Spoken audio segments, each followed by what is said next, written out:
Ever feel like you're navigating through life without a map, just kind of pulled in a million different directions? Well, today we're diving into an idea from the Raft to Freedom program that's all about finding your inner true north. It's called the Heart's Compass, and honestly, it's one of the most practical superpowers you can ever develop. You know, Carl Jung really hit the nail on the head with this one. He's saying that real clarity, that true vision, it doesn't come from looking at the world around you. That's just dreaming. If you really want to wake up, you've got to look inside. And that's the million-dollar question, isn't it? It's easy to say look inside, but how do you actually do that? Especially when life gets chaotic and your mind just feels like a storm of noise and turbulent water. How are you supposed to find your bearings then? Well, this is exactly where the Raft to Freedom program comes in. Now, RAFT is an acronym. It stands for Recognize, Abandon, Freedom, and Train. It's a whole framework to help us move away from suffering and toward a sense of freedom. And it's built around these practical tools it calls the 4 superpowers. So today, we're zooming in on the third of these incredible superpowers, the Heart's Compass.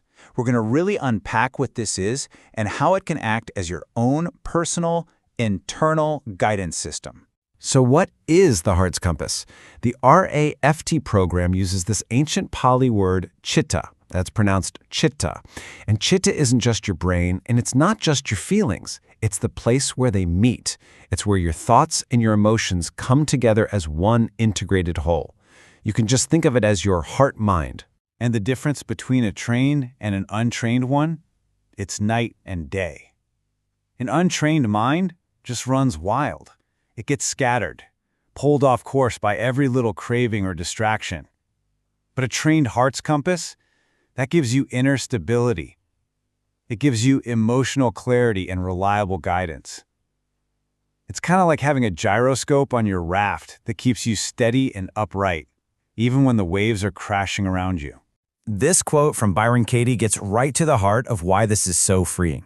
See, the problem isn't the thoughts themselves. A thought is just a thought. It's harmless.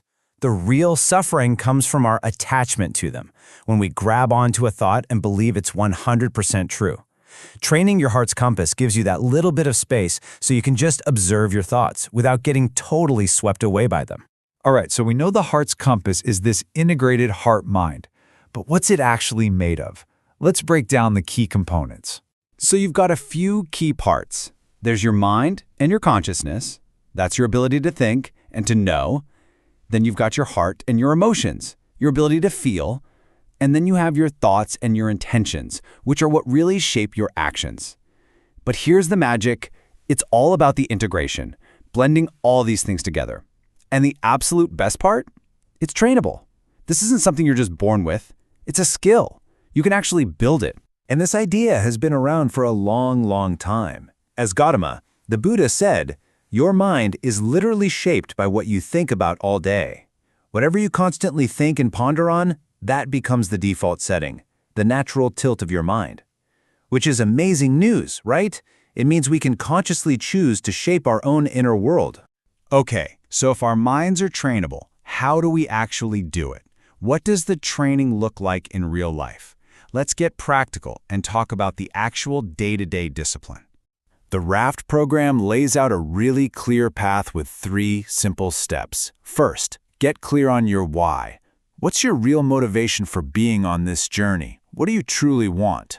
Second, strengthen your focus. Just 10 to 30 minutes a day of mindfulness of breathing can make a huge difference in creating a more gathered, stable mind. And third, reflect. Keeping a journal is a powerful way to see your own patterns, learn from what's challenging, and really sharpen that inner compass over time. This all sounds fantastic, but what is actually going on inside our brains when we do this stuff? Why is this simple training so incredibly effective? Well, the power of these practices isn't just some philosophical idea, it's backed by actual science. When we train our heart's compass, we are physically changing our brains. We're helping to regulate the amygdala, which is like our brain's emotional fire alarm, so we become less reactive. We're strengthening the parts of the brain responsible for attention. We're calming down the default mode network, which is the part of the brain that's always wandering off.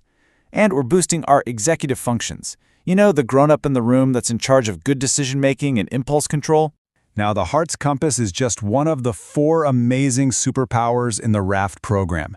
So if you're feeling inspired and you're ready to learn more and continue this journey, here's where you can go next. It's really important to give credit where credit is due.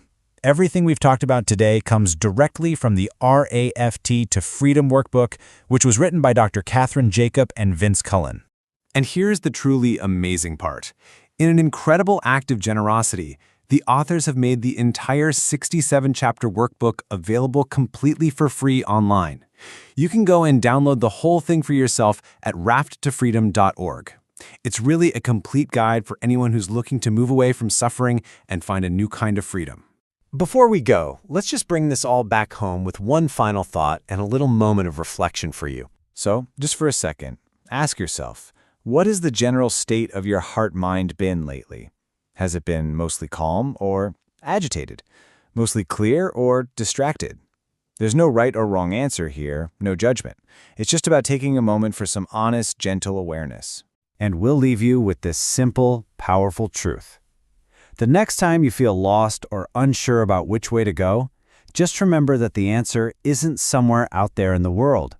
The path, the direction, your true north, it's already inside you. As the saying goes, if you want to know the path, you just have to learn how to ask your heart.